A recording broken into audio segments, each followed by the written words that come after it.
So for this next section, you have an agenda in front of you. And I'm going to remind you of what the questions are. But really, this is a pure brainstorming.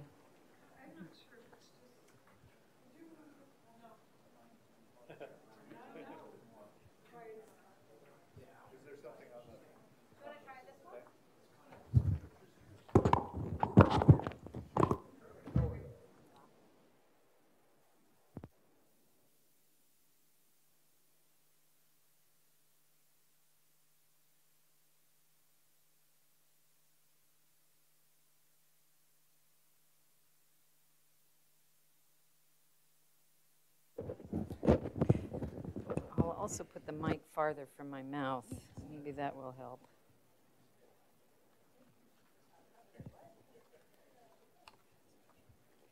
Oh. All right. Okay, this better? Yeah. Yay. Okay, now, so what I wanted to do is we have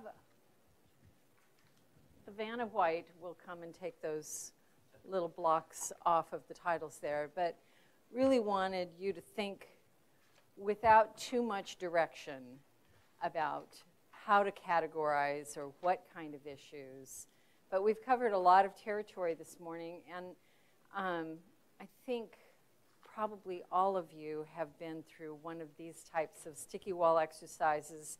So I will repeat, though, what we're looking for is one issue or question per piece of paper. You each have in front of you paper and pen. And we wanted to start with more free-form brainstorming. You've been given a lot of information, and so I want to take about 5 minutes and have you just think about all of your questions, concerns, ideas. So we have several prompt questions here to get you thinking about it, but what do you see as the key concerns and opportunities for ODOT in all of this? What are some potential policy needs as we should explore? What questions do you have, and what additional information is needed in order for you to start thinking about steps for ODOT and implications? And finally, what actions should we consider taking?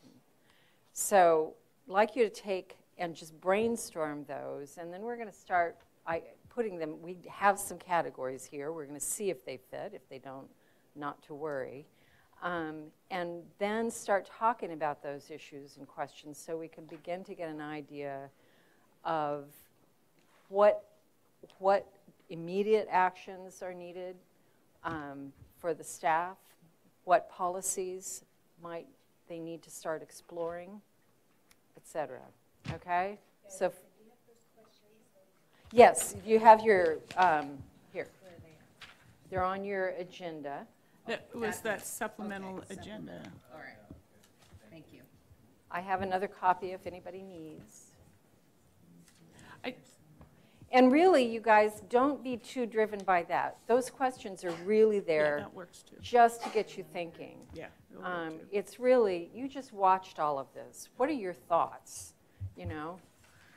And it can be, we need to do this. It can be, boy, I wonder what's going to happen if we do this. I mean, Yep. you've already started with many of them.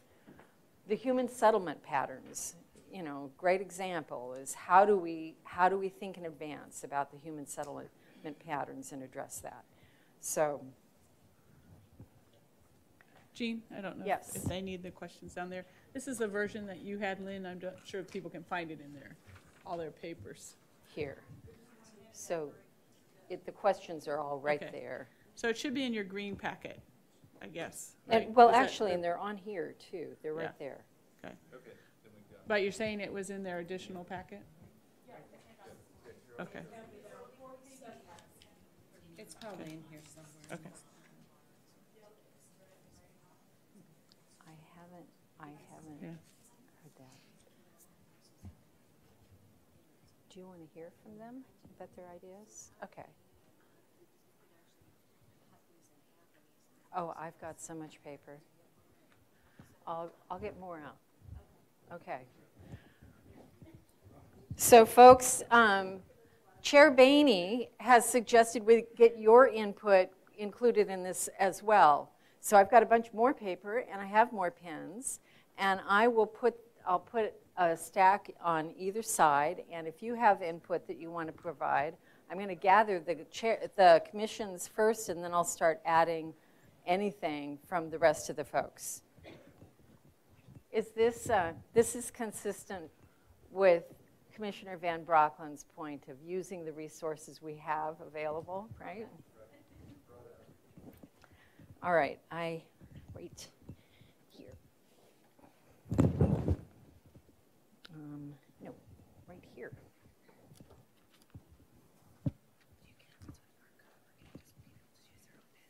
Pardon. I have some here. We also have these if we get stuck. Okay. Sticky notes on the sticky wall end up stuck. Oh, end up stuck. Yes.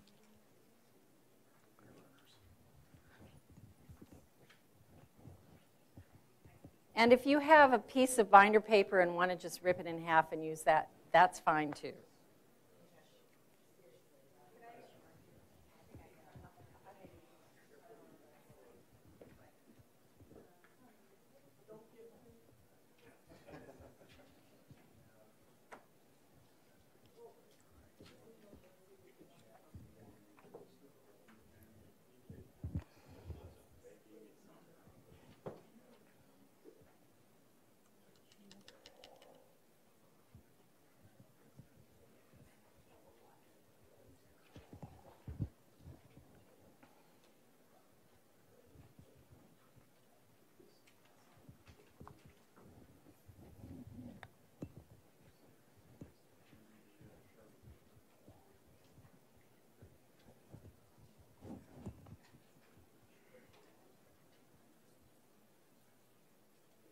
So Michael, are you giving people each like one piece of paper, so you're limiting how many ideas?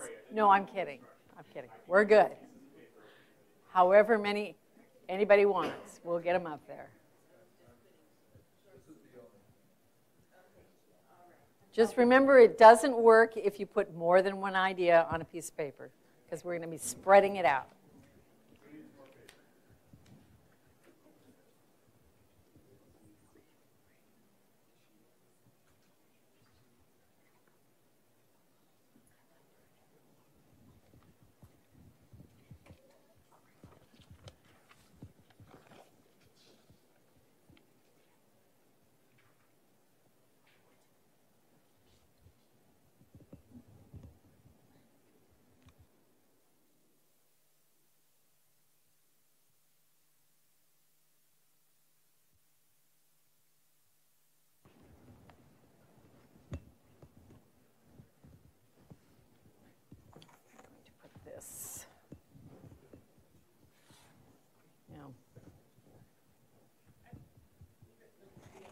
Yeah, I was going to, but we're going to need every inch of that blue wall if we've got the entire group providing. So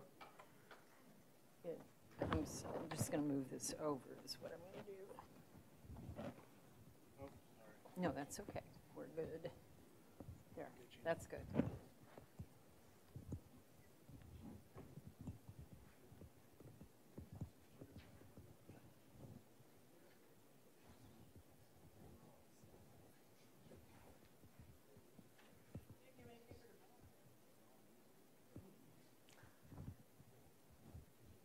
Matt.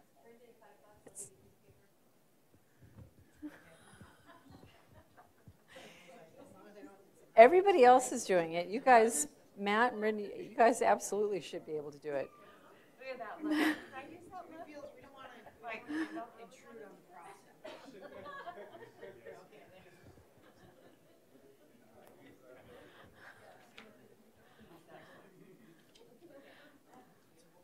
Okay. You've got, so,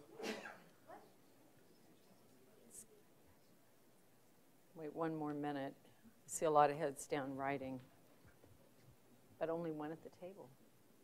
So, two.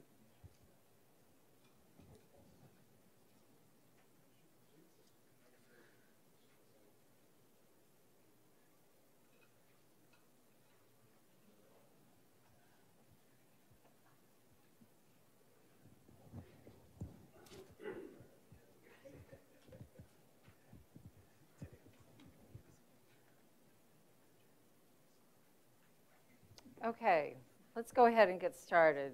So, Commissioner Simpson, give me your first one. Just pick one. I promise, we're going to get them all up there. But which of the things you wrote? Just hand me one. Hand me your... Oh, well, that makes it simple.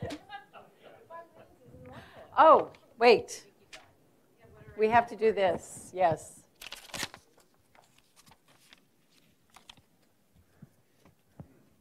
Got less sticky at the top.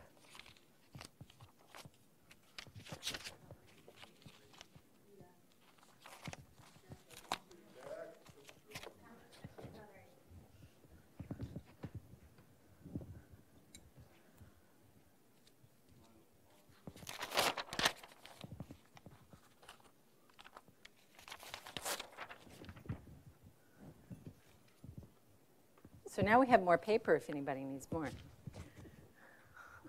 Put it over there. Okay, now we take it. Funding. So there we go. There's one.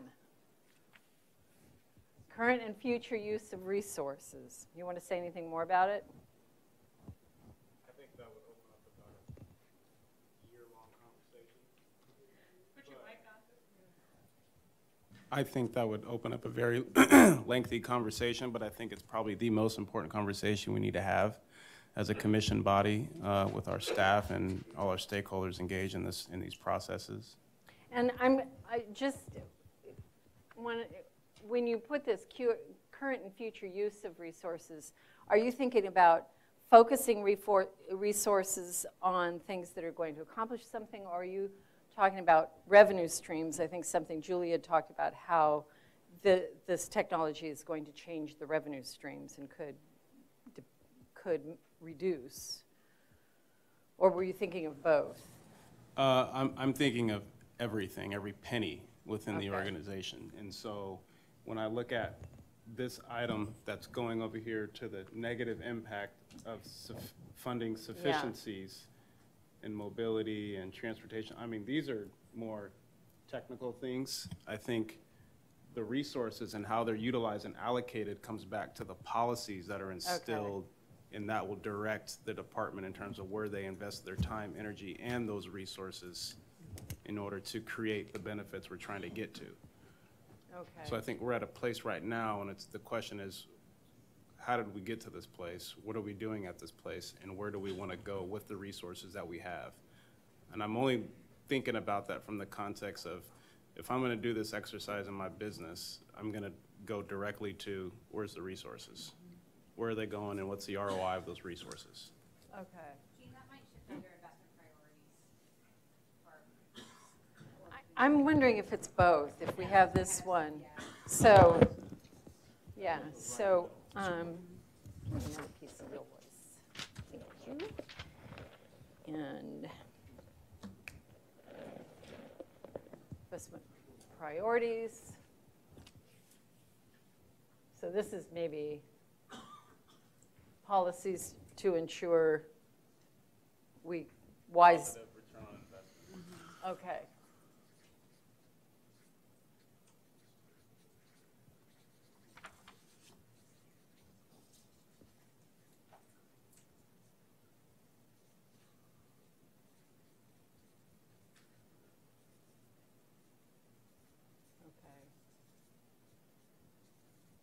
Kristen, I might drag you up here so we move quickly. So I had a related funding, as long as we're on funding.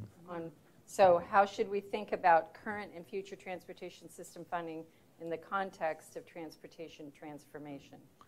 So if we went to 50%, I'm going to use a ludicrous number. If we went to 50% electric vehicles, what's that do to the funding? It messes it up because we're relying on people to buy gas. And we have a lot of need already. Yeah. Just with the status quo, we're not meeting the total need, despite the very good work the legislature did with House Bill 2017. Yeah. We will need more, too much more. And then if you add on to that, that we're in a transformational period, in terms of where we're going with transportation. We will invest it in different ways. As this transformation is occurring, so again, trying to plan as things are changing. The gas tax will be I predict, be a less dominant feature of the funding equation, the funding pie. And so we can't do any of this without funding, and we have to have reliable funding. And if we have unreliable funding and we have increasing demand and changing demand, that to me, I'm with Commissioner Simpson, that's where that needs to be very near, if not right at the top, because we need to be planning funding as we're talking about all these things that are going to change, or we will be unable to address all these other problems. So because we won't have the resources to do it. So that, for me, is right at the top. So moving like the road user charge and things like that. Road user charge, tolling. Getting EV drivers, slackers like me that haven't signed up for the road user charge. Well, just what it's going to look like. Our scenario planning on where we're going will inform, I assume, so it's kind of a leading question, will inform or help us think about how we pay for what we need to build. And, you know, weight mile and gas tax may not be sufficient, or those sources may not play the role they're playing today. So you have that, and then you have, what are we building? So it's both things. It's how do we finance what we're building, and what are we building? And we need to get that in alignment, or we will be watching resources deteriorate as need goes up, and that is not a business I want to be running. So again, you're talking about both here. I'm talking about change in all aspects. Okay. The transportation systems we build or maintain will, I mean, some of them won't change that much, but maybe how we use them will change. So how we're, like we went to hot lanes in the metro area, or we went to HOV dedicated for periods of time. That's how we're using the existing roadways, freeway system in certain parts of the state. So that would be changing uses, but I think there are some things that will be new in terms of how we use systems and what we want to have in place. But the larger concern is, are these reliable funding sources? I think there's an infrastructure point here. I think there's a system management point that we need a category for. Yeah, that's what we need. System management.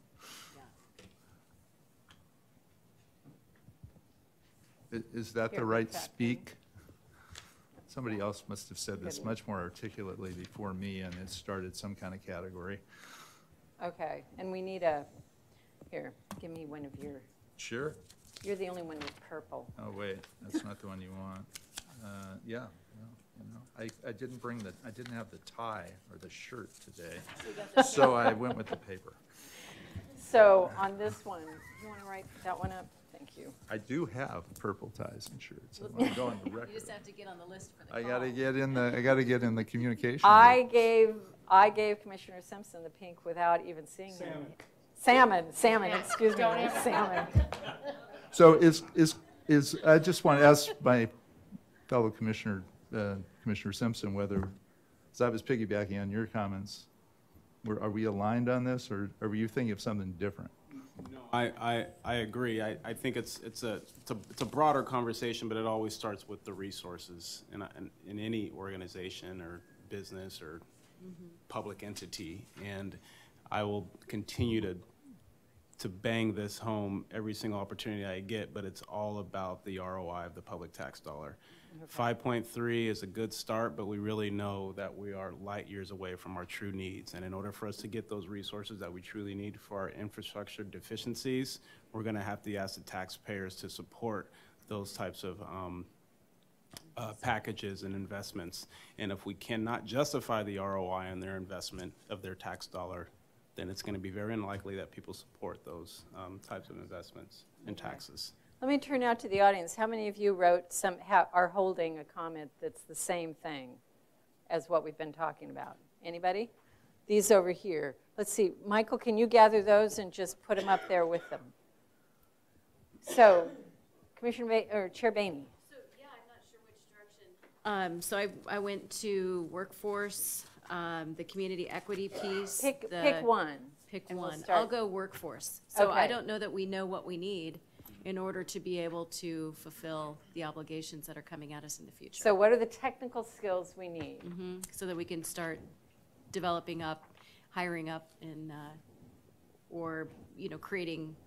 I don't even know if there could be technical needs that need to be filled with some of our university partners. I mean, there just are things that could be. It's beyond us, which then led me into another, which was essentially one of my big pet peeves is duplication of efforts across state agencies, and so making sure that we align agency efforts in Oregon so that we're all playing from the same sheet of music. So this was specifically about Well, that? not just in a workforce, but in a lot of these, whether it's diversifying our funding or it's systems planning or it's infrastructure, it's really, we need to be aware of what other agencies are doing and align our efforts because we are, there are just a number of areas where we will intersect. Okay. I'm just going to make that an other category till we see more of what we've got. Okay. You know how much I hate these, right? Well, see, I want you to know I made sure you had a very good stack of paper And you because I knew you would be prolific. see, you knew that this was going to be my first assignment. So I'm going to go back to an opportunity, looking at the opportunity with the state, local, federal, and private partnerships. And I think that one of the things that we really need to look deep into is the demand of the technology, the broadband and the 5G wireless, and what our opportunities are, making sure that we're, again, what Tammy said, not duplicating the process, having everybody do something different. And in order for this to work, you really have to have this in place. And I think one of the things we didn't touch on, but I saw it in one of the slides, was the possibility of satellite. And, that would be an opportunity that would meet the entire state versus something else, radio broadband. Interesting. Okay. So that's one. All right. So this is coordination, but it's really about specifically on the communication system. So I'm wondering if, well, Other? this is about coordination, if it goes more in, is it infrastructure? Maybe system that's The management? system management, that's system management. Maybe it's It's infrastructure. infrastructure. That's kind of what I. Who came up with the headers? So the headers are based. I think they're great. Kristen had this great idea. She was looking at another state's plan, and we were reading through it, and they had categorized it in a similar thing, but it wasn't quite the same. So, for instance, I don't think the socioeconomic captured equity in quite the same way, and there were some other things that made it a little bit more tailored to Oregon. So this wasn't intended to be to dictate the categories, but we were pretty confident a lot of it would fall within these categories, and we developed new ones. So, thank you, Julie. Sure. So, Chair. Sure. Well, and before I knew that that's what this social economic one would say, this is what I had. And maybe it's a question, how do we include the community voice, those that we are impacting as we're making decisions to improve lives?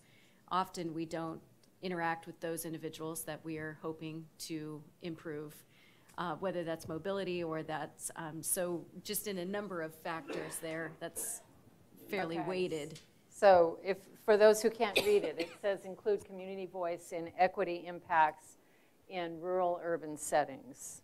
So you captured the whole subtitle there. Okay. Commissioner.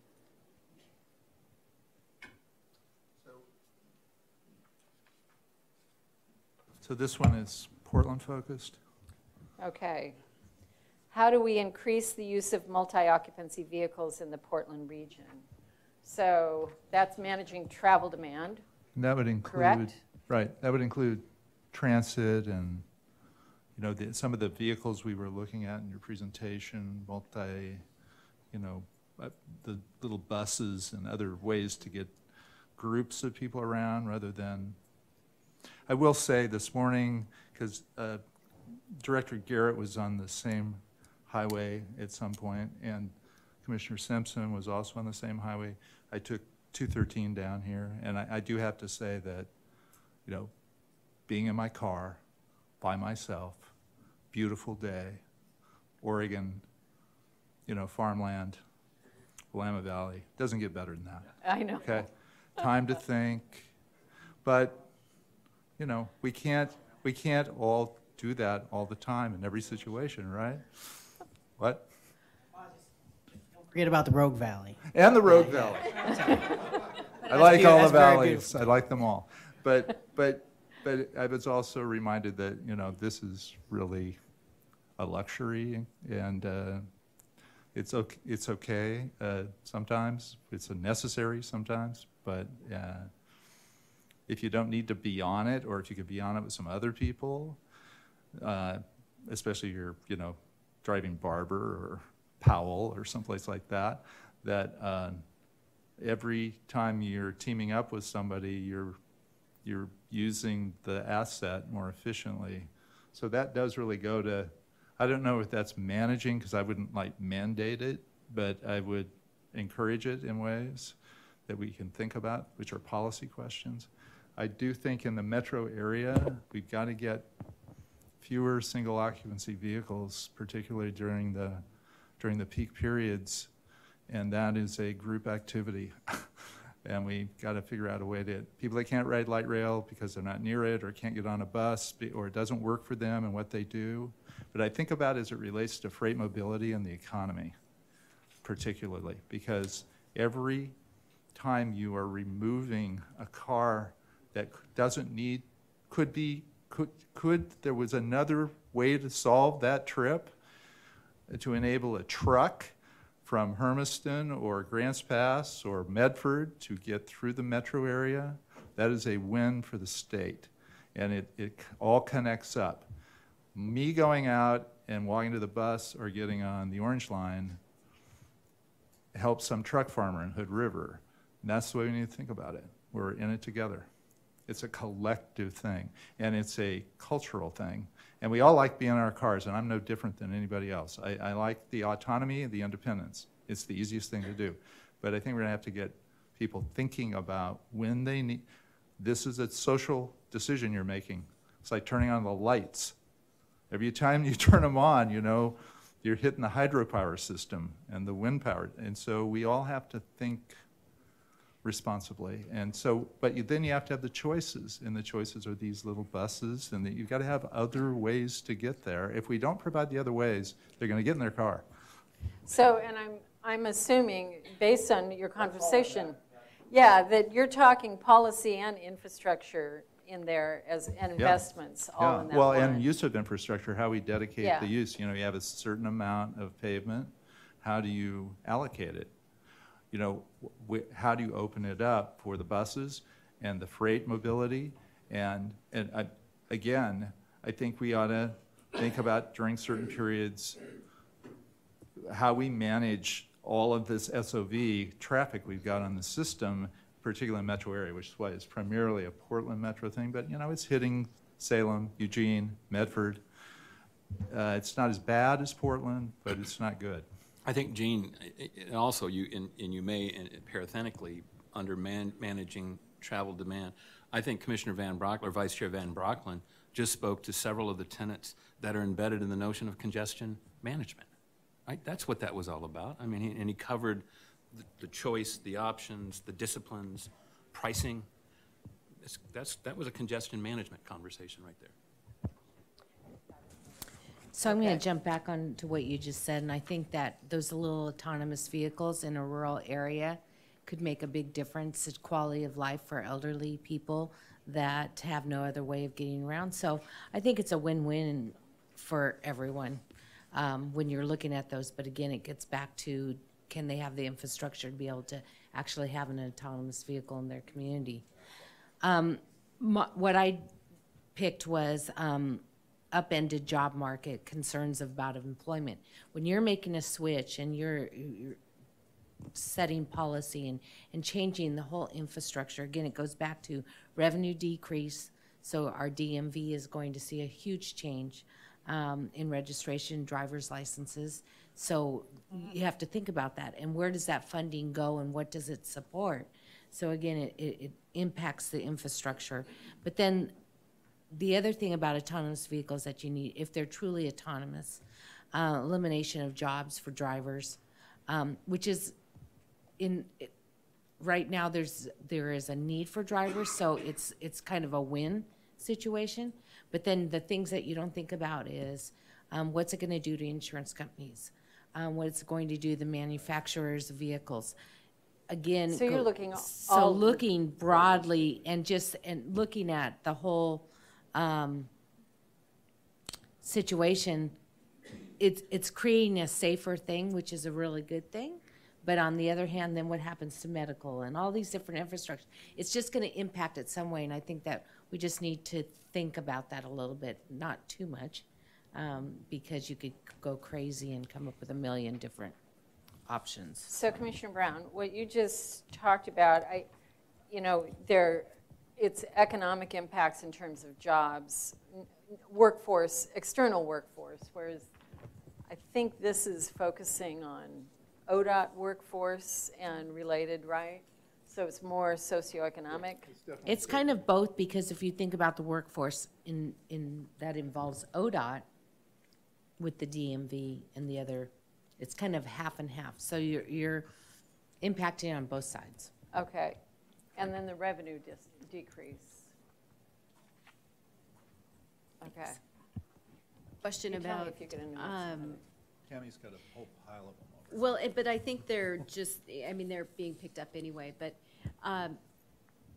the Airbnb network, those types of disruptions have created a lot of havoc, I think, in terms of the hotel industry. And so we have individuals that are now renting or leasing or renting their vehicle out on a daily basis as their private vehicle as well. Is that catching on? Is that something else that wasn't really caught in today, or maybe it was under one of the categories, but what do we think that's maybe? Because when we get to congestion, so yes, individuals with an autonomous vehicle, but even in between then, we have individuals that are going to be getting more capacity and revenue out of their own vehicles. How does that play into this? So that falls into the broader category of shared mobility, and it's one of the shared mobility models, like the car sharing. It's just another form of car sharing.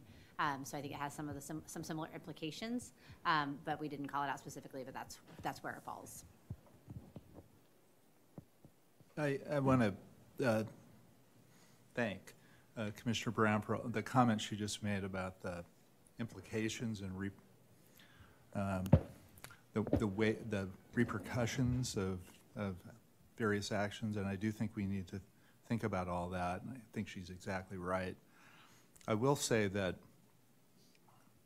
just my own experiences with technological change is that there are a bunch of people sitting down on Sand Hill Road in Palo Alto putting investments into businesses. Just to use an example, so I've recently read that something like 30% of the world's capital is sitting within 10 miles of Stanford University. Is this point, which I think we all need to think about. Technological change is going to happen. Like, we can't stiff arm it. It's going to come. It has come, and more is on the way. So not anticipating it, and you weren't saying this, and I'm not saying anything adverse to what you were saying, but we do have to plan for it, but I think we also have to recognize that to some degree we can't control it, because people are going to come up with innovative solutions. That's just the way the world is. And so our job, I think, in part is trying to understand that, anticipate it, and think about all the things that we've been talking about here, but realize, you know, we're not going to stop the next generation cell phone. We're not going to stop the next generation AV. It's coming. It is coming. And that's the scariest part. We don't know exactly what all the changes are that will need to be made, but status quo is, we're not going to have status quo. And for a long time we did. Relative status quo. And that's not the world we're in now. And so that makes it, we have to plan for it and we have to think carefully about it, but we can't deny it. That's all I wanted to add, because it is the way the world is going. And a cautionary tale on that, Commissioner, is what the city of Portland experienced. I think as Brian mentioned, he said that TNCs were introduced to the city of Portland in 2014. Well, they weren't really introduced. They were forced upon the city in a way that wasn't regulated.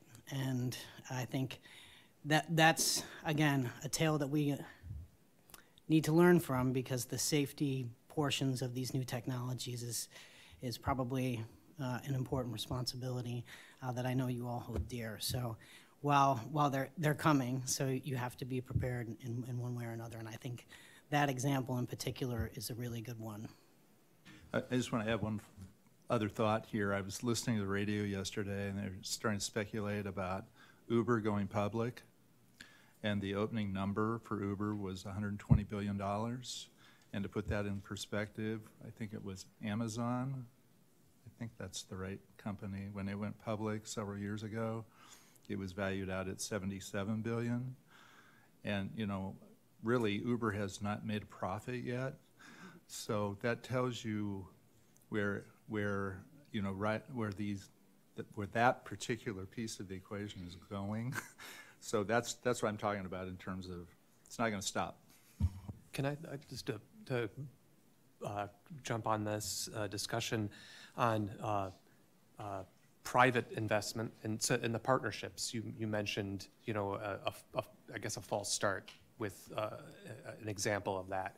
And I think the lessons are learned, and that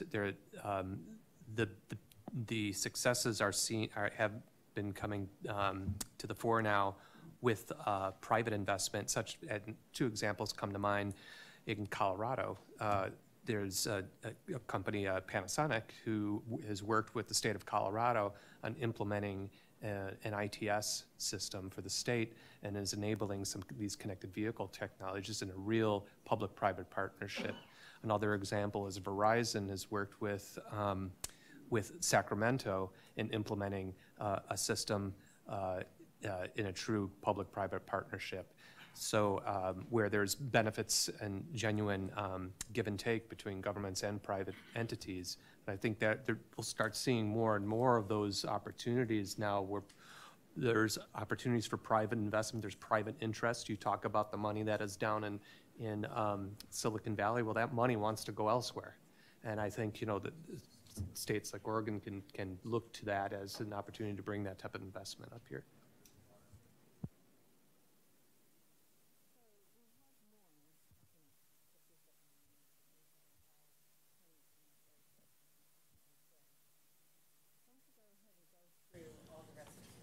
Well, I have, you know, we're talking about the state system, but the city-county piece too, and the rollout of what that means.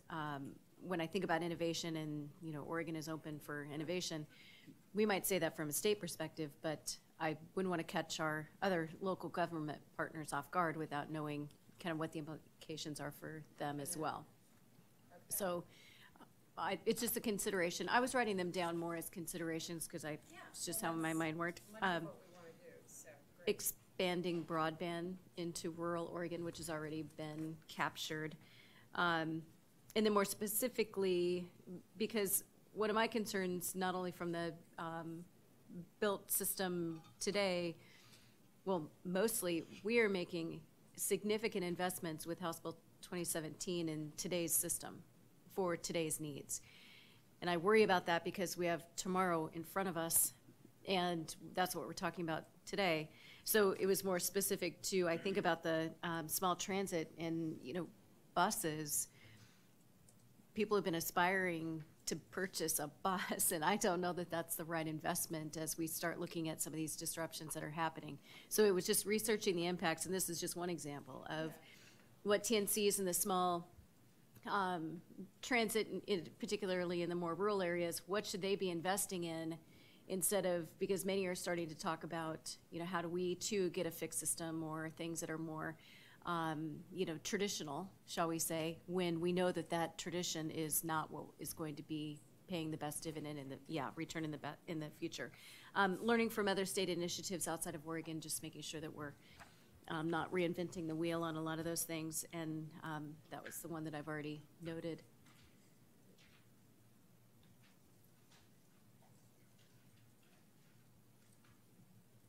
And then I think it's important to note that we are missing a commissioner today. So Commissioner Callery is on, we had known that he would not be able to make the workshop. So he will have the benefit of listening in on our discussion, but then also we'll be working with him to get his input into this work as well. So, yeah. So these two I mentioned during the prior session, so. Okay.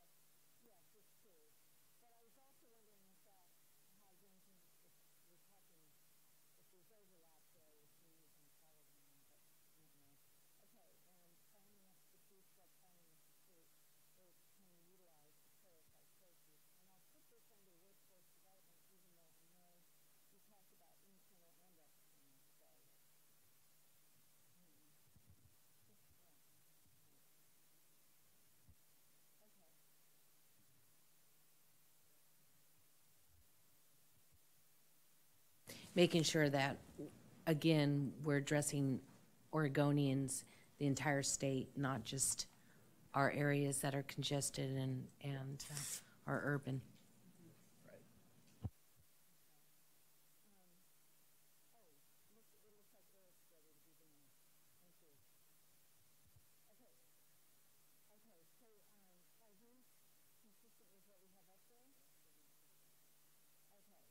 credit, that would go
Yes.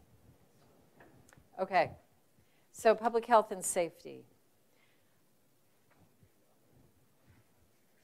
So, I mean, the public health piece is picked up with reduction of emissions, the access, I mean, it really is a thread through a lot of this work that there's a public health benefit. Yeah. So, and I think the more that we can quantify that benefit through partners and other agency goals, I think there could also be some investment leveraging. And so anyway, I think it's a good category. Can I lean on you, Michael, to capture some of those? So quantifying the benefit is one thing you said, and I don't think we really have that up here, is the need to quantify benefits. Well, and part of it's going to come in with the transit-oriented developments that we are starting to look into. We're looking at clearly access, especially in the rural parts of the state, being able to get to education, medical, all of those things. Isolation. There's a thread through many of these pieces that have a public health benefit. Okay. All right. Anything else we've missed? Anything over here? I think we got the resourceful.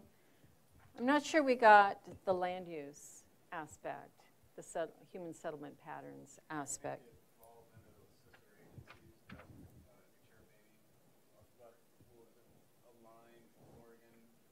Agency efforts, is that what that says? Yeah. Where is that? Up in the top right-hand corner of other. Oh, that's right. It's the other align. That is, to me, that's going to be the premise. So specifically, you know, I gave away my fat pen to somebody. Thank you, ma'am.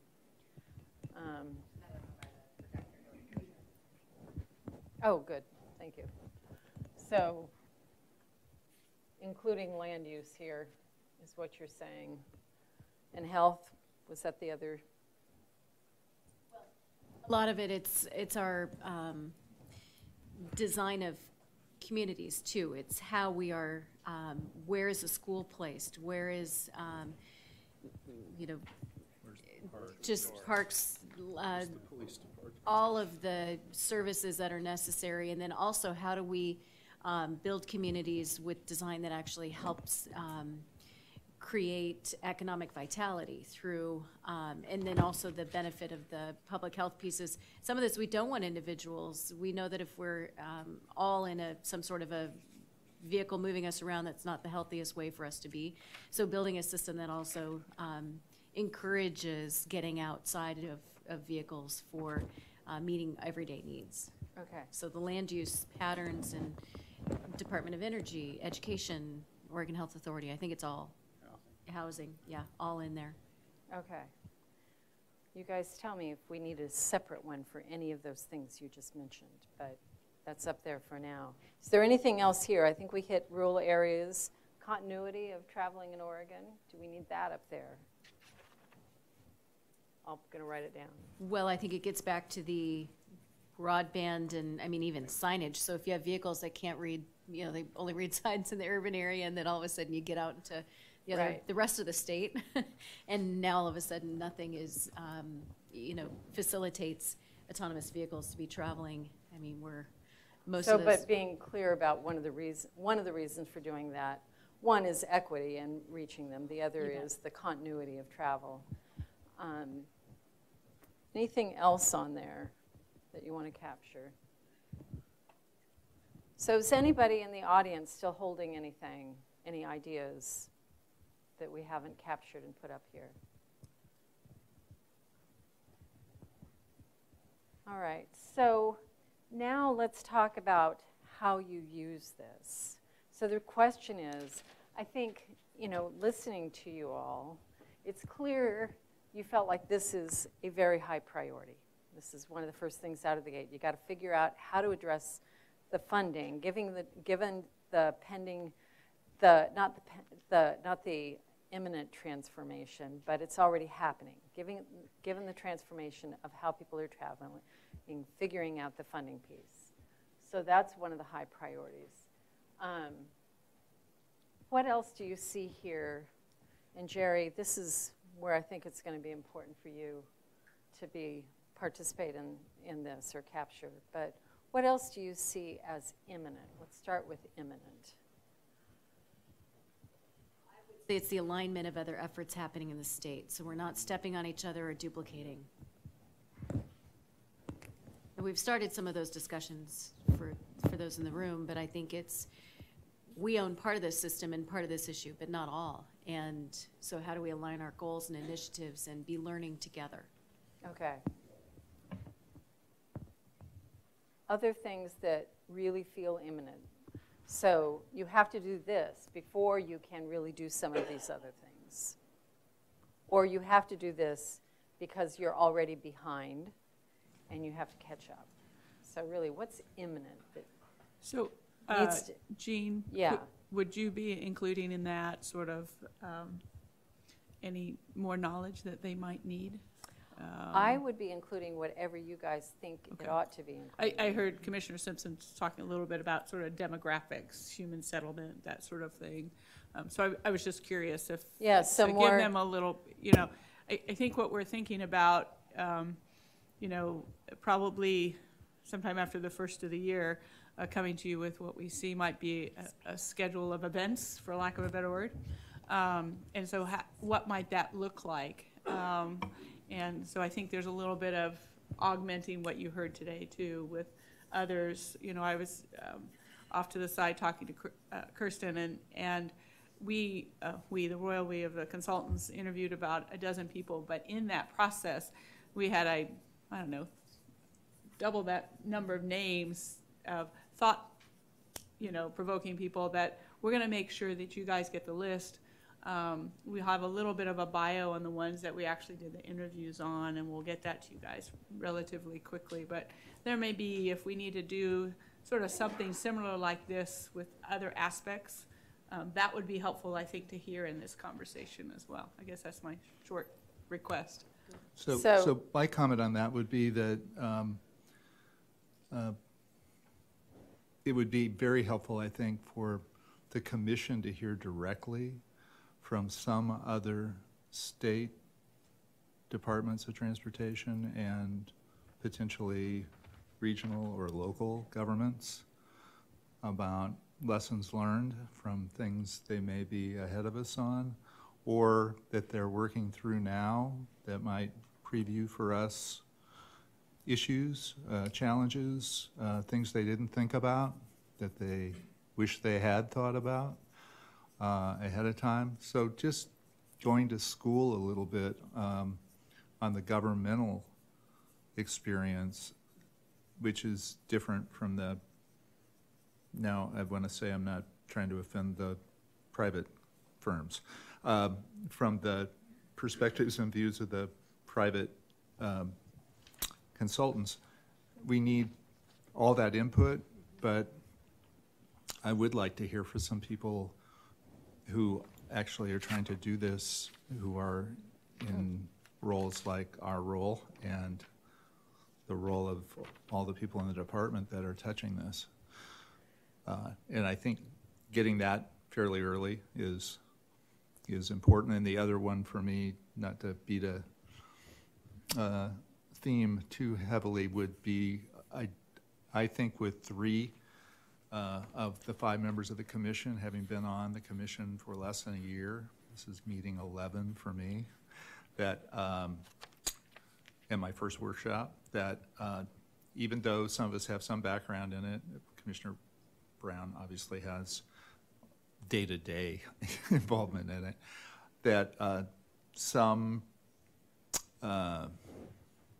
presentation on funding and need, just to give us a status quo on where we are on funding and need, and the gap between the two and what the assumptions are that lead to that gap. In other words, if we're talking primarily about our traditional role, which would continue to be our role, so that would be fix it and enhance it, that we know kind of where we stand. I'll just speak for myself. I think being newer to the commission, it would be helpful for me to get a presentation like that relatively soon, and a fairly in-depth one that is similar to this meeting we're having. I mean, let's spend 4 hours talking about it. I would encourage, and Director Garrett, we've had this conversation with some of our counterparts. We had met with the director and chairs of DLCD and DEQ, Department of Energy. I think if we can learn with our commissions together, for those that have them, would also be beneficial if possible. Madam Chair, Mr. Vice Chair, just to react to the comments, and actually maybe going back to Commissioner Simpson's discussion about human settlement, which I think is significant. And let's start there, and then I'll get to Madam Chair's point here. But human settlement, there's a significant conversation that needs to play itself out, not only for the state of Oregon. I think we know folks are going to be attracted to Oregon. They're going to be attracted to the Portland metropolitan mid-Willamette Valley area. We know that's where people are going to go. But there's also a greater conversation as you step back, and this is where we can be informed by maybe some of our colleagues up in the Washington area. You have a mega region conversation, and again, that was a big deal, I'm going to say 5 years ago. I don't know where the pendulum is on that. Are we still migrating toward those mega regions as you look across the whole of the nation? But we're up in the Cascadia area.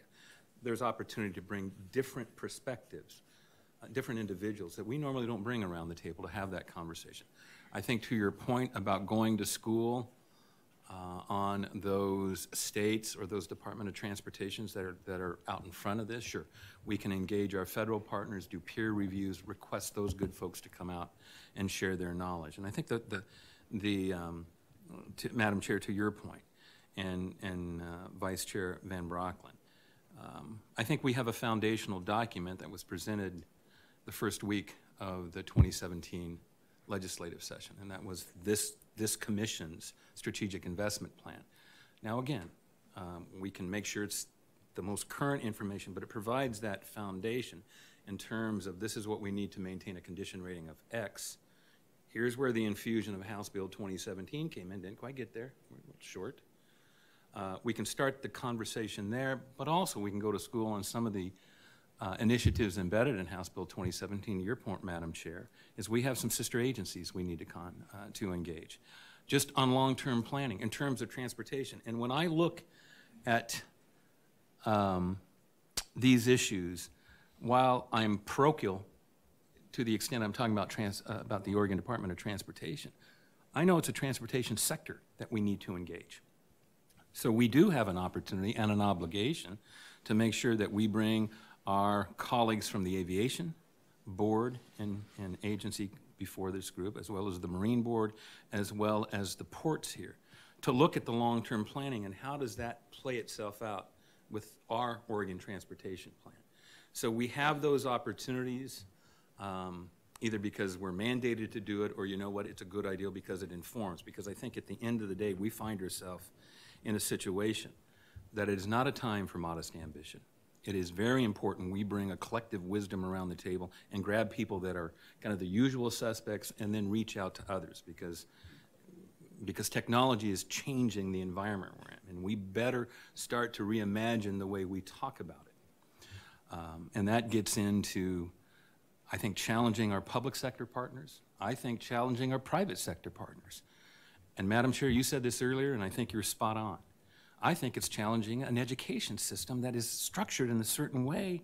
Is it really going to address the realities of how we're going to have to, and to our workforce development conversation, how we train, how we retrain? I think a new way of doing business that is going to demand change and adaptation very quickly.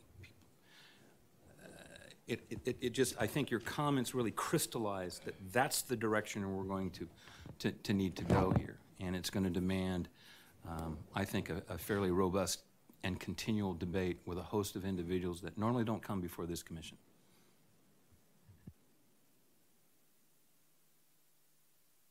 And there are cookies available.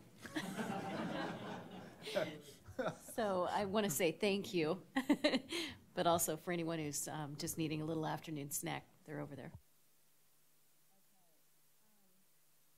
Jean, how are we doing? We're doing great. Okay.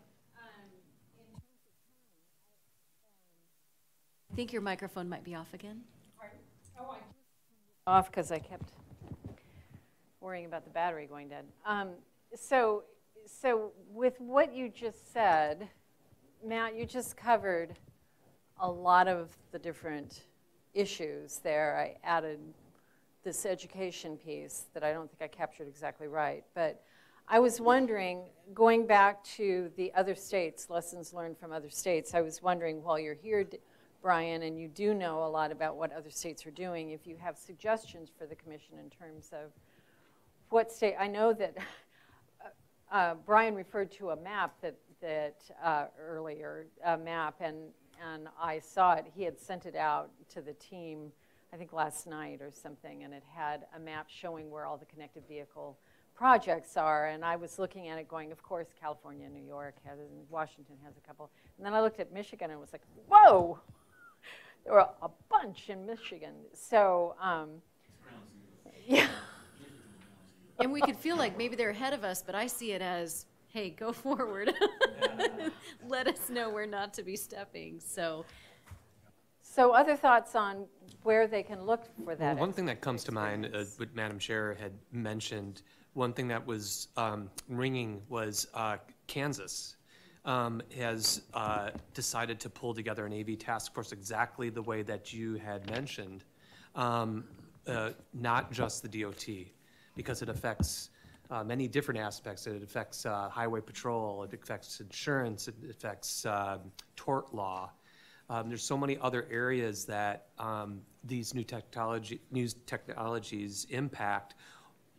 Let's make sure that it's done at a state government level and not just in a DOT silo.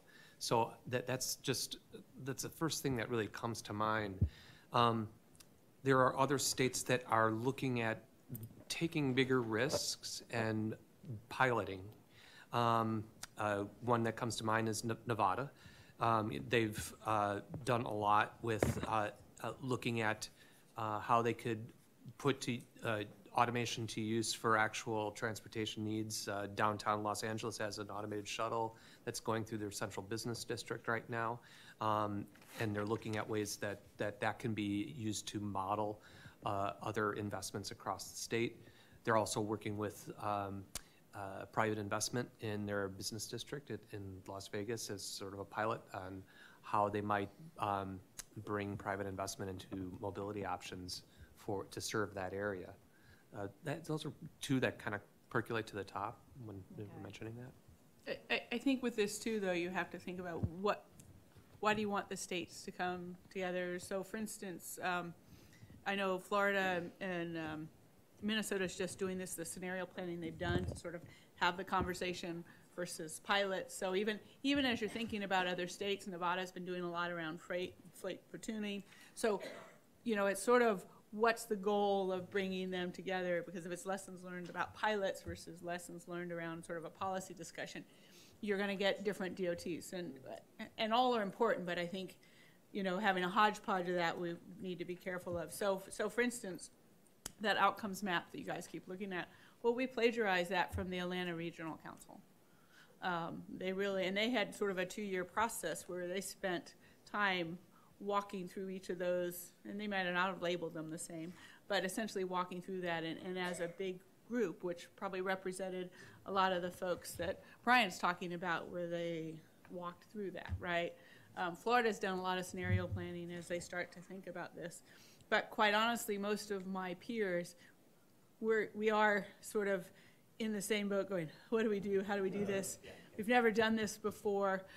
Even revisiting how we think about planning, going, is a 20-year plan even make sense anymore, right? So most of us really are sort of in this place, but there are a couple of states, Minnesota and Florida, I think, and the Atlanta Regional Council are 3 that I'm aware of that have sort of taken that next jump. So I wanted to kind of piggyback on the concept of pilots, because I mean, and I hear what you're saying, Jerry, but the key is that I think we have to stand up and be able to take our own risk and not rely on other people to kind of do what they're doing. What they're doing is for their own efforts, and they're not thinking about what we're doing. They're doing it because they want to do it, and they're just being leaders in their own right, and we have to take that kind of approach. And I think by jumping in with piloting concepts, and that's why the funding piece is so important, because Jerry, let's see, Chris and, Hal and all the others are coming in here and saying, okay, this is what we got. These are our resources. This is where we're at right now. These are the top 5 challenges we have. These are the top 5 things we could be exploring. What do you guys think we should be doing right now? This is all great, but at the end of the day, we gotta get to the point here, right? At some point, we can do process, but we have to figure out what is our highest and pressing needs of today, and what are going to be our biggest challenges and most pressing needs in the next 5 to 10 years. Because as we're talking about technology, and as you're saying, 20 years is not even realistic anymore. We have to start thinking in smaller windows about how do we start taking bites at some of these challenges that we're facing right now. And the only way we can probably start doing that is start putting our own resources into R&D and piloting and walking our own talk to create our own future that we want to have. And I think we can look to other states and learn from other stakeholders in this process of what they have done, but I don't think that should be our guiding compass in terms of where we're going, because we're unique in our own way. Mm-hmm. And we have to follow what it is our own makeup is and our culture and our future direction that it is we want to go in. And I think if I understood Vice Chair Van Broeklen correctly, it was make sure you've learned from what they've done. It's not necessarily being limited. And I guess I would also say, I'm not sure I heard you talk about bringing them all together into one thing. No, I agree. I wouldn't. And I was thinking whether there were things we could learn from talking to them. And I also wasn't thinking necessarily, although there are advantages to it, about them coming here. We could video conference it. Right. I live in video conference rooms when I'm not here. And we'll host it at our firm, which we just moved to a new space. It's all brand new. It's state of the art. I'm sure we could connect up with Atlanta. But only, your point about for what purpose, and if it's policy, it's one thing, and if it's something else, it's another, is a good point. So there would have to be some careful pre-planning. I'd only do it if we thought we had a relatively decent chance of learning something new that we didn't know. And I agree with Commissioner Simpson that we're going to have to chart our own course. All these states have different constitutions than we do, with probably maybe not the same kind of limitations on funding that we have. We're one of only a handful of states that doesn't have a sales tax. I don't know if there's states that are piggybacking off of that. There are just a lot of things I don't know. All I'm saying is that to the extent we could learn something from someone, public or private, that would help us think through this, I'd be for that. And it could be a telephone conference for that matter. But ultimately we're going to have to, it's just some points of input. Ultimately we're going to have to think through this with our partner governments, with private business, and I'm sorry to keep coming back to Portland, but that's where I live, and so I know it the best. Intel, Nike, these are OHSU. These are businesses that drive a lot of activity, and a whole bunch beyond those. Columbia Sportswear, the list goes on. I would want to, and smart thinkers about this, I'd want to get the advantage of their thinking on it and make sure we're really being ambitious about connectivity with information sources in whatever way in the state and maybe to some degree outside the state, definitely in the state, and not just governmental. Because I'm sure Nike's working on something. I'm sure it's unlikely that they're sitting in their spaces not talking about how it's going to work. And they're probably hiring consultants and And so I just want to make, it's just an overall point about knowing that early seems to me to be smart, at least making some touch points, and maybe some of it could be done at the staff level, some of it could be done by one or two of us, depending on where we are. But I think we need to understand how many conversations are going on, or key conversations that are going on about this in the state, and how we leverage that if we can.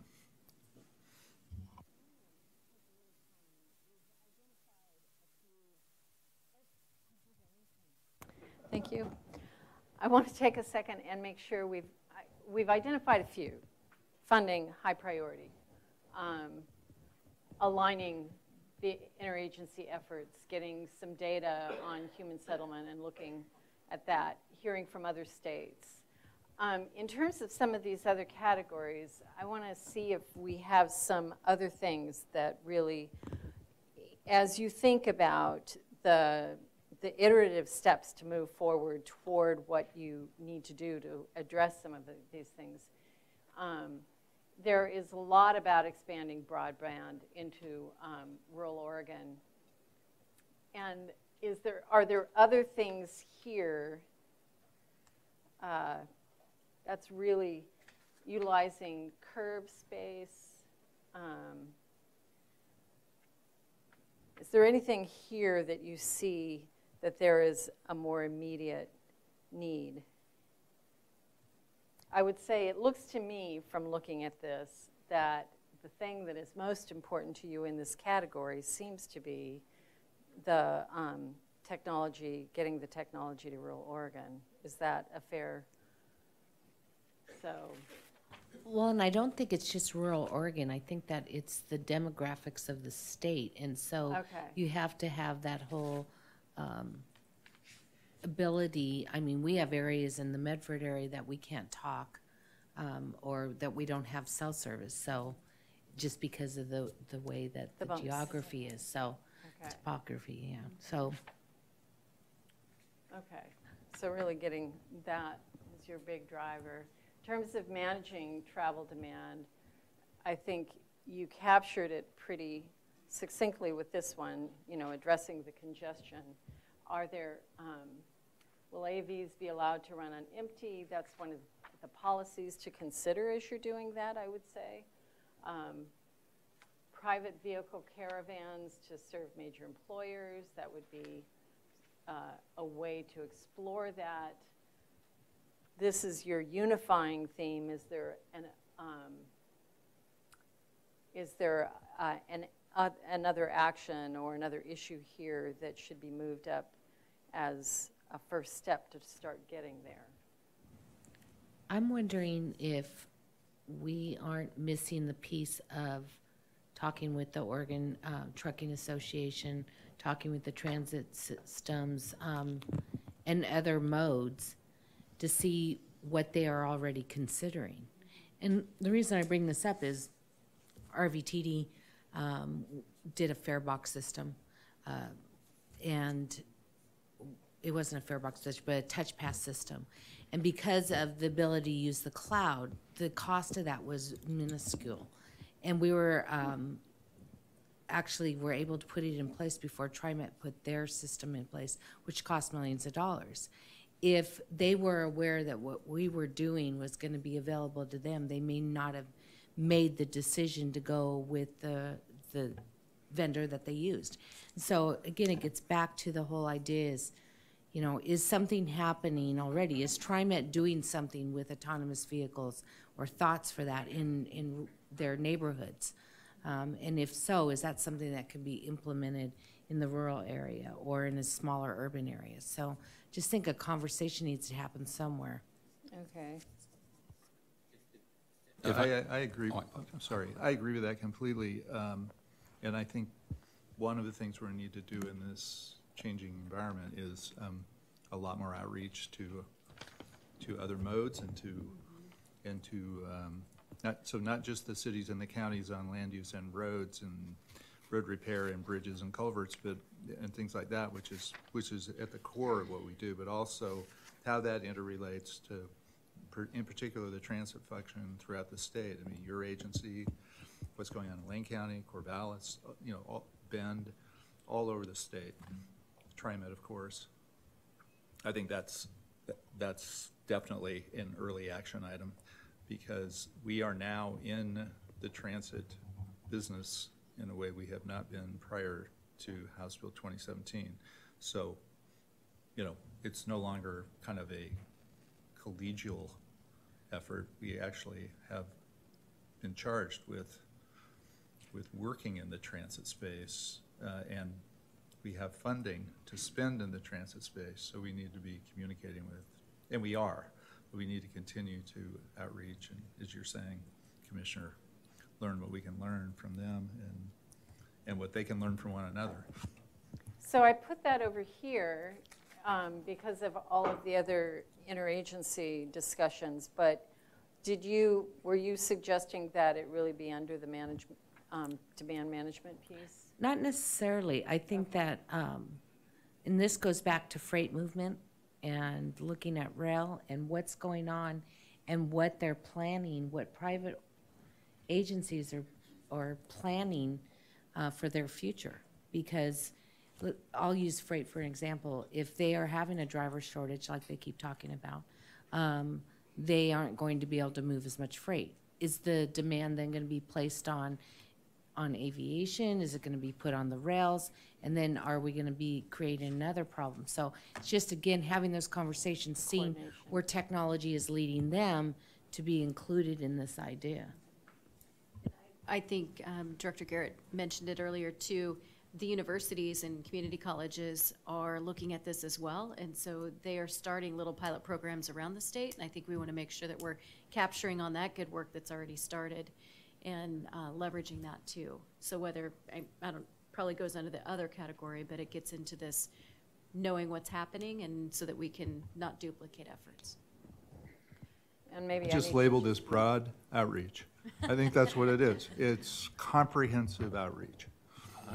And maybe just capturing that key point of don't duplicate efforts.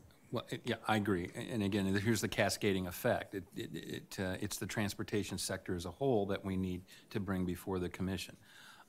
Whether it's on the freight side and the use of technology, we know we have Daimler that is out in front.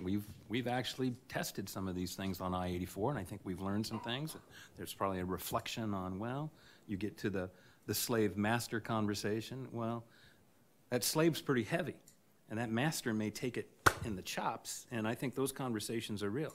As you move to transit, and Commissioner Brown, I think you're certainly more articulate than I on this, but there is a real conversation about the public transportation discipline and the engagement with the shared mobility, with an Uber or a Lyft, let's just say, and is that complementary or is it competitive? Because we're talking about the last mile, and how do you create that seamless discussion here?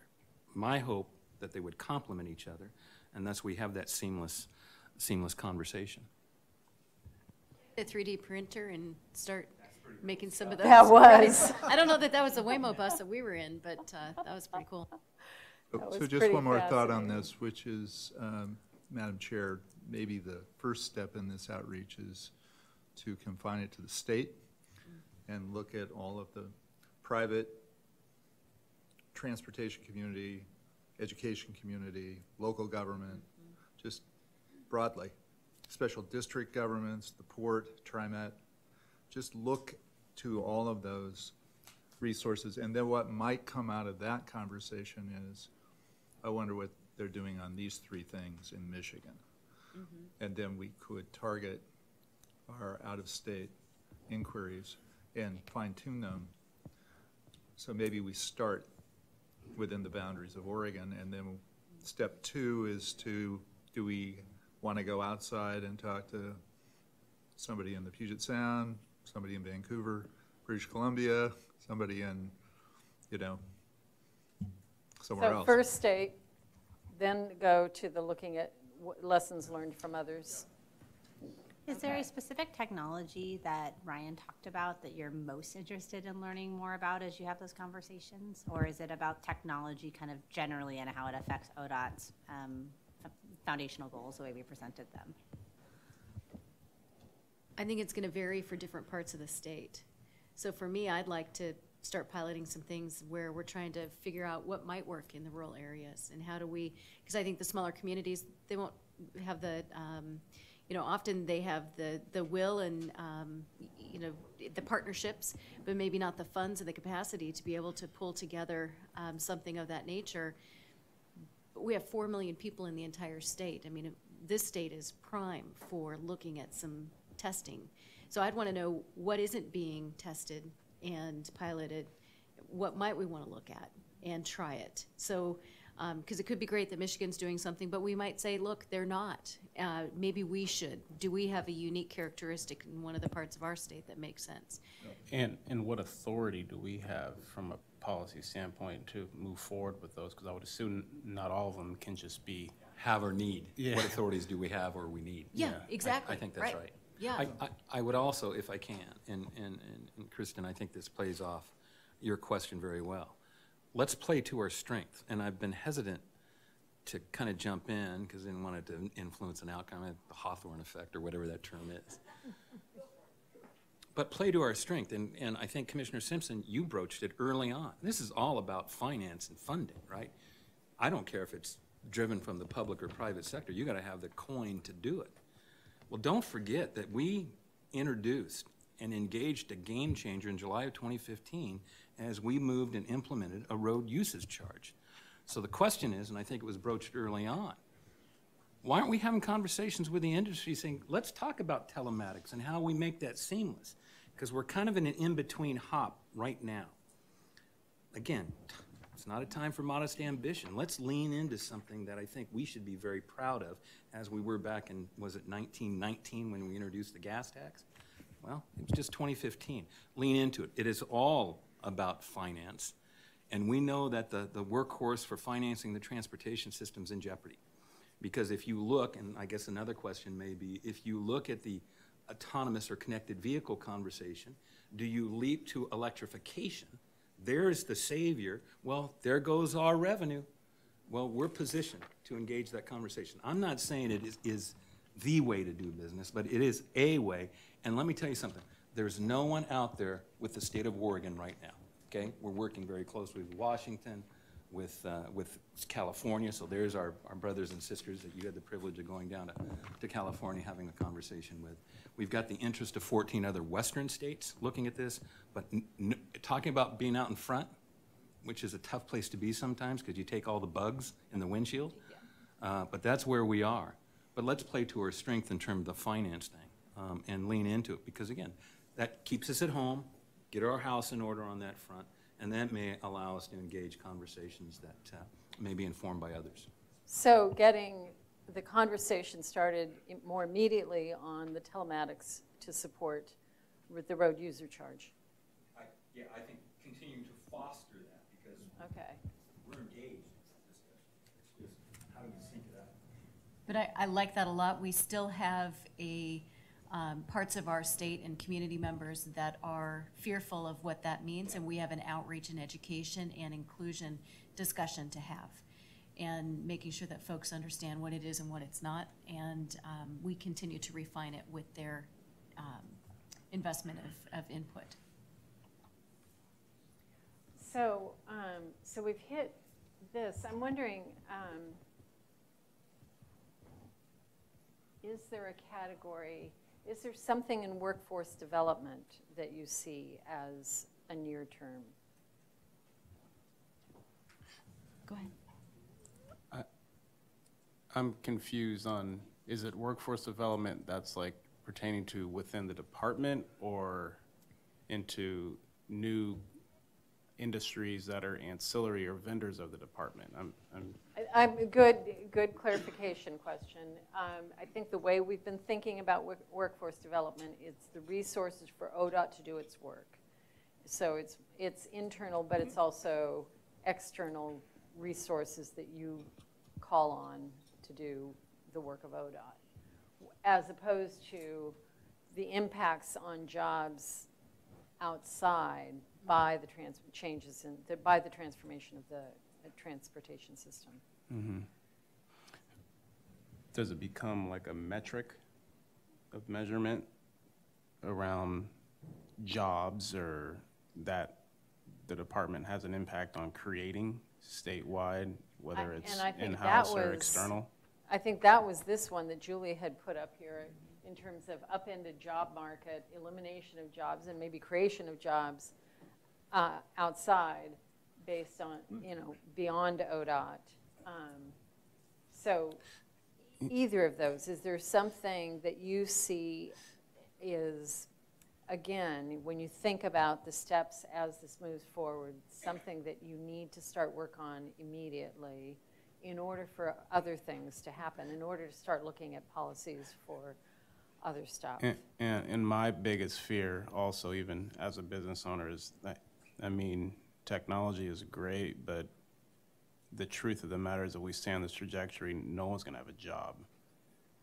Otherwise, you're going to have like some kind of clone or you're managing a robot. But at the end of the day, it doesn't look like there's going to be as many jobs in the future as there are today, given the fast advancement of technology. Thoughts on? So I'd be interested in what Brian and Kristen are thinking as they listen to this in terms of how we're thinking about it and how we're trying to prioritize all these ideas based on the fact that you think about this in your work often. So are we, if you were over here and we were out there, what would you say? I'm glad you're over there, not me. I think you're hitting on some of the key policy questions, and some of those are around how do you get in front of changes in technology, both from a funding standpoint and from an impact your system standpoint, and hopefully an optimization of your system standpoint. So I think that those are questions that are important to ask. You don't want to be having the conversation about funding, to Director Garrett's point, after you have a bunch of AV autonomous vehicles running around. You want to have that policy framework in place ahead of time. So I think I think the more you can think about where you want to be and helping define for your agency where you want to be, the agency staff can help you think about how to get there. But the hard thing is to know what the desired end state is. And I think you guys are having the right conversation around the desired end state. But that's from the planning perspective. This real smart guys over here. Oh, I wouldn't say that. The discussion's interesting because you're looking for what to do next, that in a way that is specific to Oregon, right? And I think you hit on a few things as far as characterizing the state. You are concerned about administering to rural needs, which is a characteristic specific to the state and shared by other Western states as well. But also the fact that you're in the forefront of a new way of garnering revenue, and you're a first in that. So there might be some confluence there where you can take some specific advancements that you've already moved forward on and capitalizing on those and using that as the forum through which you would move an advanced technology policy, and how you want to introduce it into the state, how you want to wrap your policies around it, how you want to pilot that. Maybe that's where the RUC comes in. That might be an opportunity to pilot some of these initiatives, autonomous and connected vehicle initiatives. So those are some of the things that I'm recognizing. I'm wondering also if we shouldn't be thinking about our IT infrastructure and also the security of it. And hacking happens all the time, and in a situation, I was just thinking about the network. What if I saw a video somebody from ODOT showed one time of a vehicle that got actually hacked into, and they took control of the vehicle. So I think that those are some of the things that if we're going to set up a highway system or a system in our state, we need to think about those things and how we're going to protect them, protect the infrastructure. So protecting the IT infrastructure? Yes. Cybersecurity. Okay. Adam, what are your thoughts?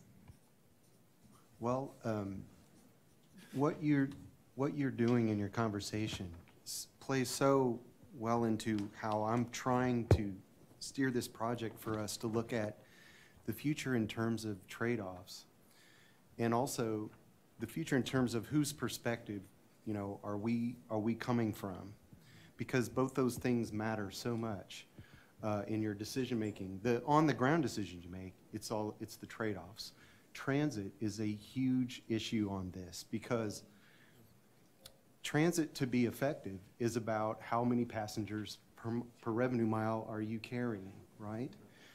Automation promises that you're removing the biggest cost factor from transit. That's labor to operate the vehicles.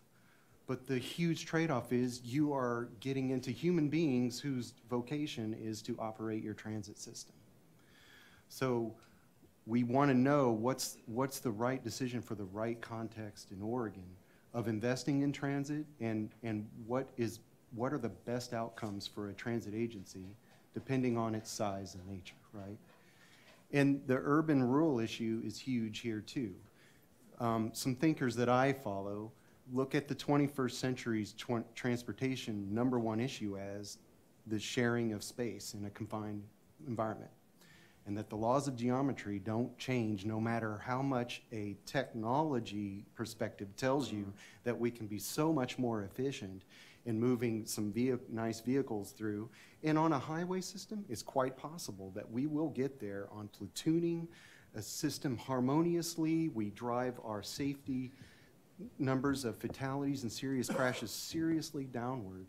But we have real issues in the urban context that we just need to understand that, well, we have users on scooters, we have users on bicycles, we have people walking, we have people driving, we have freight that's probably going to be, or goods that are going to be delivered on little robots, probably on sidewalks, you know, in converted parking lots, because we won't need parking lots anymore. So I just think you're getting at what I think about all the time. And how am I thinking about this is in terms of a lot of trade-offs. So as long as we are coming back to you and giving you the right information to enable your decision-making, that you understand those trade-offs, and we've given it to you in the most efficacious way for you to enable you as commissioners to make decisions, and I'll know that I'm helping being successful, you know, not just meeting the objectives of this project. And just to help give you a little confidence on, we are engaging with others. I'd like to mention that a University of Oregon convenes they have a program called Urbanism Next. You may have heard about it. And they have a few efforts, and one of those efforts is convening partners that we come to the table, TriMet, Metro, Portland Bureau of Transportation, and now ODOT, and we come together and we talk about these issues that you were getting at. We talk about data governance, you know, who's managing what in terms of the system, and what are real system security issues of data security, anonymization of data. So I just want you to be encouraged that we have these kind of check-ins, so we have those resources, and we can come to you and relate what we learned from them, and also we're influencing where they're going to. We're having some really good, meaty conversations. So just I hope you feel encouraged that here at ODOT and the agency, we're fanning across private sector, public sector, the knowledge institutions, and we are synthesizing that information as fast as we can, but also we're trying to get to those big questions. So hopefully you'll feel like we're not just flat-footed and wide-eyed, as much as we value and need people like Kristen and Brian.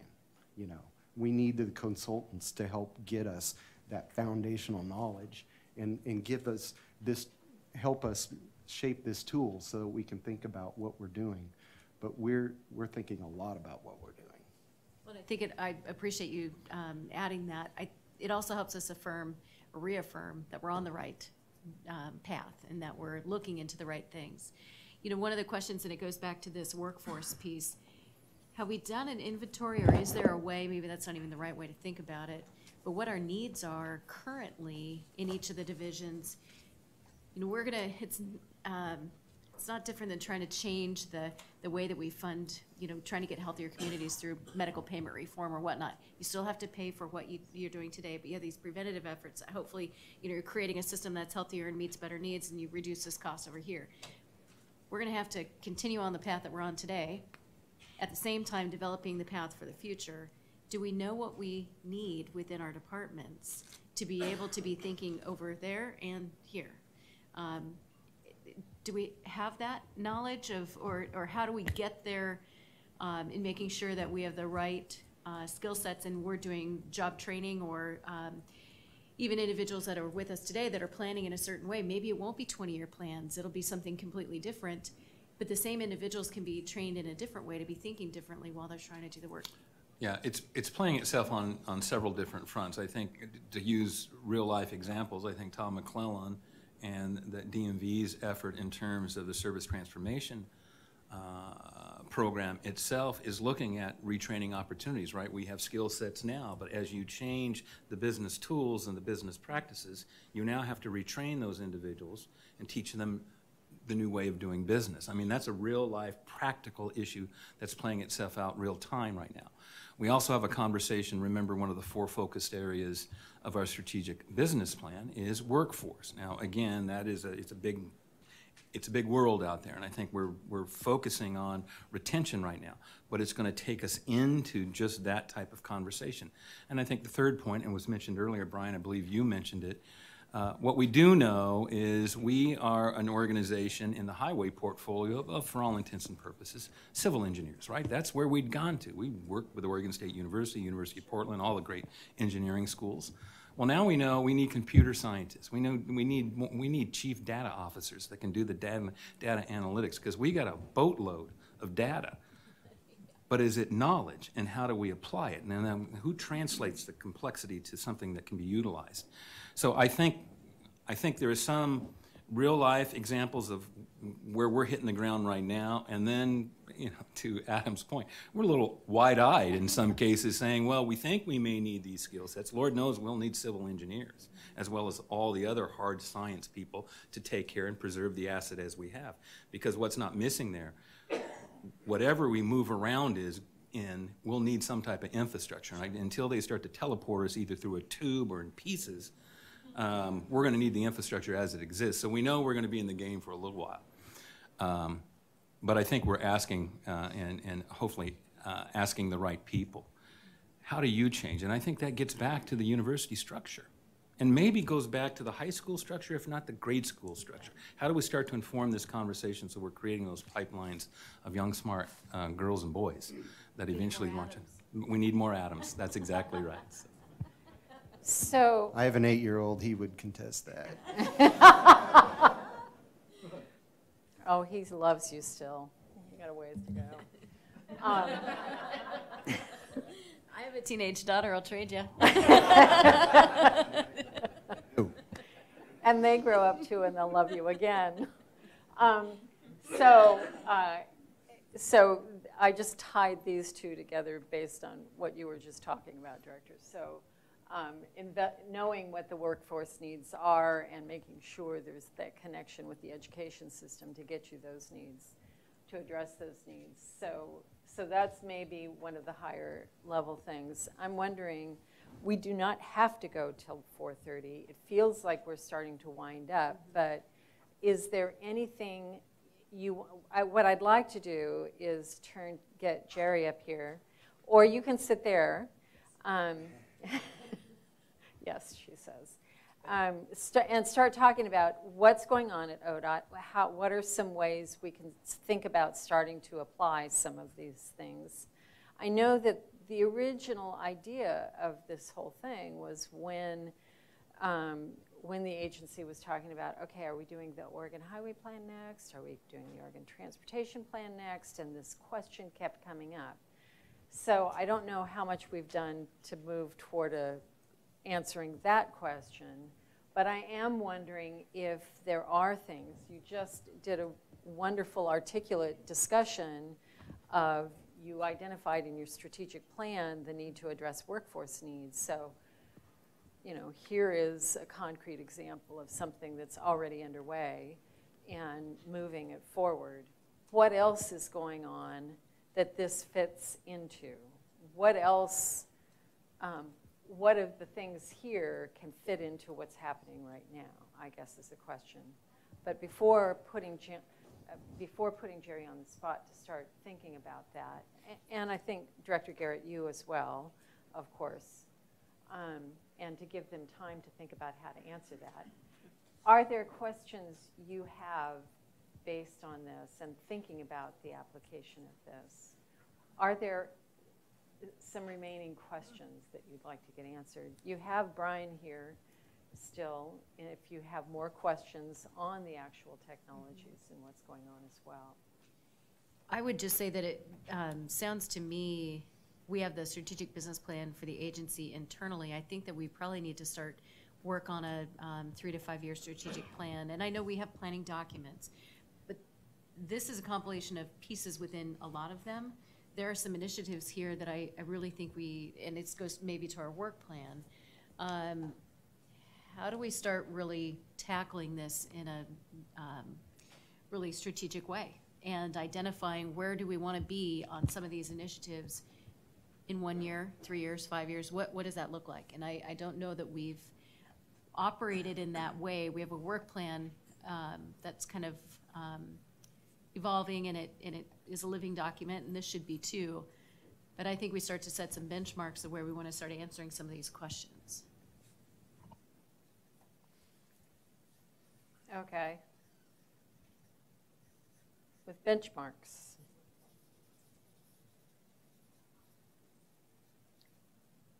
Commissioner Simpson, it looked like you had something as well. I didn't, but no.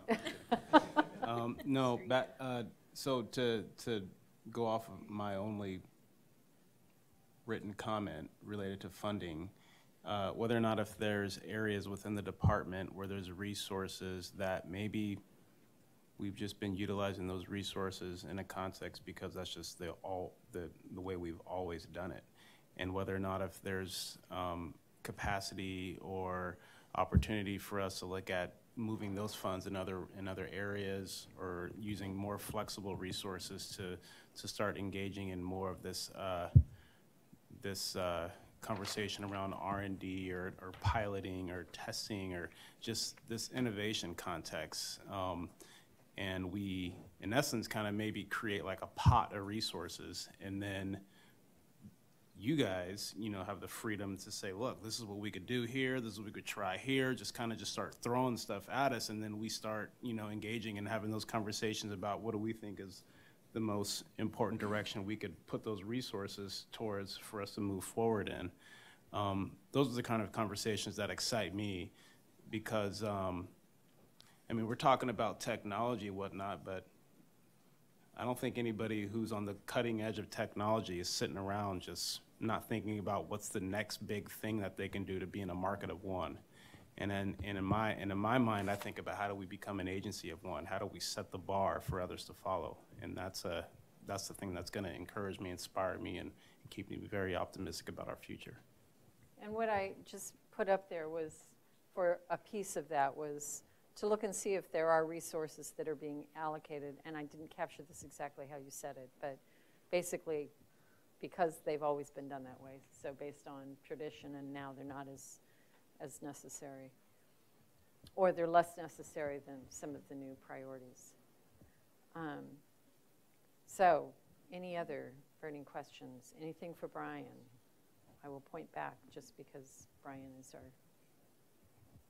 out-of-town team member. I would just say I really appreciate the work that Jerry has done in organizing this and leading it with her group and those who were involved with her, and to Jacobs.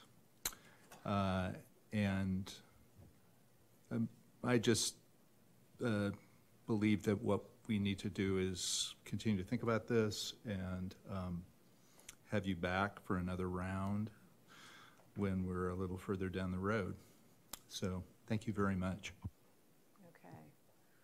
So Jerry, what are your thoughts about how to apply some of what you heard today? Can I retire? No, just kidding. The answer is no. I know. No, actually, this is fun.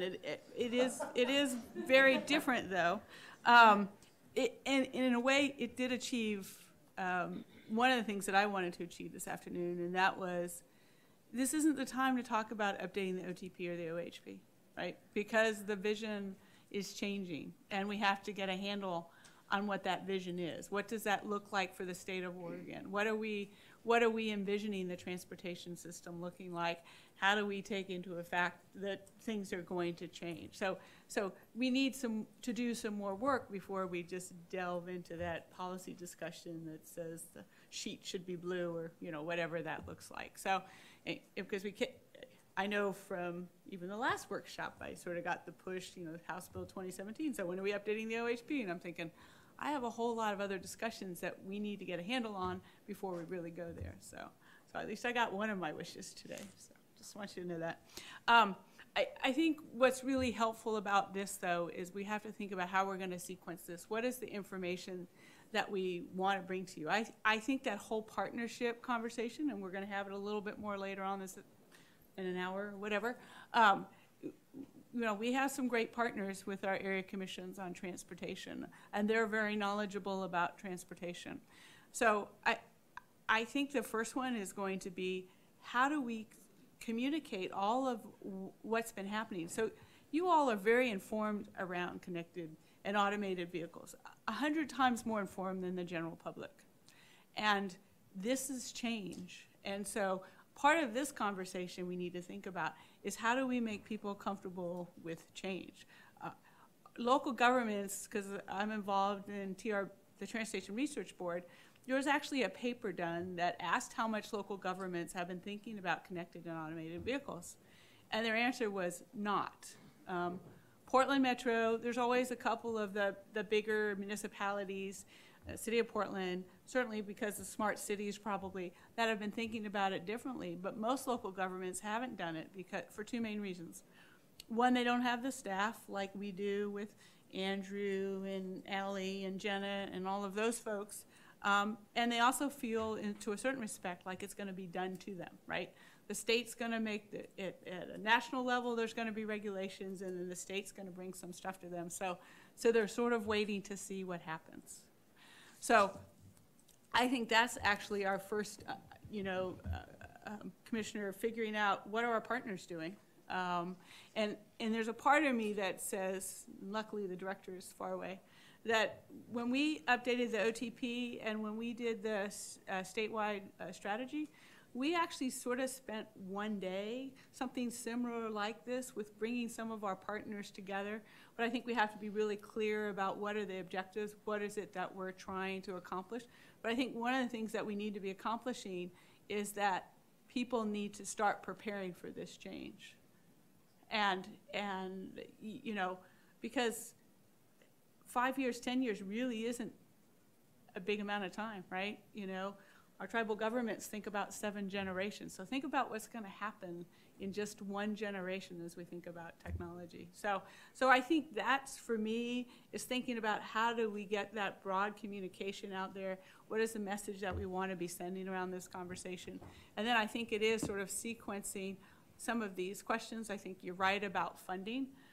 What do we need to, what's there? Internally, we're doing, we've been calling it portfolio management, I guess. So really trying to understand what it is that we're doing, and should we continue to do it. When we were going through the strategic business plan, we went on what we called sort of that strategic pause and said, stop some stuff that you're not sure we need to be doing. And now we're taking, I think, a more concerted effort to really understand what it is that we're doing and what is it that we need to continue to do. So that's just, I think, sort of starting the conversation. I think that will get to some of the resources. I think the one that we haven't really talked about that we're going to have to think about is, and the director mentioned it, is authorities. What authorities do you have? What authorities do you need to have as we have this conversation? So what I envision is us going back and looking at all of these little pieces of paper and thinking probably January, February, coming back to you with what we think might be a good sequence of events. Maybe before that, sort of saying, if I'm heading this way, does that make sense to you? That may be more of a hallway conversation, perhaps. But that's very quickly, given all that's been said today, which is overwhelming, is sort of what I see as the next steps. So hopefully there's a little bit of logic in that. I think it really helps us. So tomorrow we will be working on our work plan, and I think that'll help define what it is that we want to try to achieve in this next year. So I think that the team has been really thoughtful about bringing all of this to us and just making sure that we have what we need to be informed to make decisions. And what I love about it is that we're trying to do it together. And for those that have been part of this discussion today, there's a reason why the ACT chairs were in the room today, because we wanted to be able to have this dialogue, let you hear what we're hearing, but also our discussion, and then you feedback to us also, what are we missing? Where do you see the challenges? And that'll be part of the conversation tonight as well. But we are definitely in this together as a state, and I feel incredibly grateful that we've had the team come together and give us all this great information. Please. So just a couple of other comments. One is I agree with you that we shouldn't launch on the OTP and the Oregon Highway Plan update without doing more work in this area, because I think this will inform what that looks like, and we may be inventing a different kind of plan than we've had in the past. So I think we should kind of just take the sideboards off of that so we can think about what that needs to look like going forward. Just on House Bill 2017, we're in areas we weren't in 2 years ago. So it's changing. So that's one point. And I think if we were to try and do that ahead of doing this, we would find ourselves with a plan that was not as relevant as we want it to be. The second point is on this convening and connecting with, to begin with, I think, in the state, people, public and private, broadly. I would put a little urgency on that. I have heard from a few people in the Portland region, for example, that there's thinking going on about a major initiative before the voters in 2020 on transportation. I would not want us to be behind in our conversations as they relate to those conversations. And to the degree we're atomized too much into our, which is an easy thing to do because you've got a long list of things to do. And there's collaboration and communication cross agency and cross into the private side is just more stuff to do. But I'm going to put a little urgency on that because I think 2019 is going to be a very important year for those discussions, particularly if some of what I'm hearing that people have in mind for 2020 come to fruition, because I don't want us to be in a position where we're behind on the funding discussion. And it may be an unfounded anxiety, but right now it's the one I got. And so I really think we need to be actively engaging our compatriots at both the policy board level, county boards, city councils, metro council in Portland, transit districts, really start connecting up and saying, and be having very frank conversations. What do you have in mind? So that the left hand and the right hand are working together rather than separately. I think that's really important to do. So that's my one big, if I have an exclamation point right now, it's let's figure it out together rather than have various entities figuring out their piece and then the pieces don't fit together and we have a mess.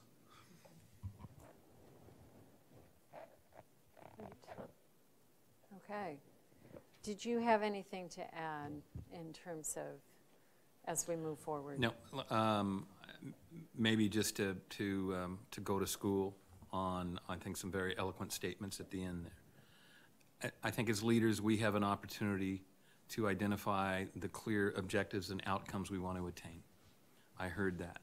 If we do that, then there becomes a clarity of purpose, which will allow us to mobilize resources, right? Which will allow us to reflect and maybe repurpose resources. But we do have a significant conversation in front of us in terms of timing, in terms of monies that have already been allocated or mandated versus really how much discretionary monies do we have to repurpose? I think that's significant. I think Chair Boehne's nailed it, and it really is nothing more than a portent of tomorrow's conversation. You have the OTC Work Plan. As part of the agency's strategic plan, we had those 4 areas, the first being governance, and that's the alignment of the agency, the commission, the legislature, and the governor's office. That really was what that conversation was all about. It played itself out in a strategic business plan. It played itself out in House Bill 2017. But the 3 areas that we talked about, I think, today are, again, the remaining 3 areas of focus for a strategic plan. That's tech and data, that's workforce, and that's strategic investment.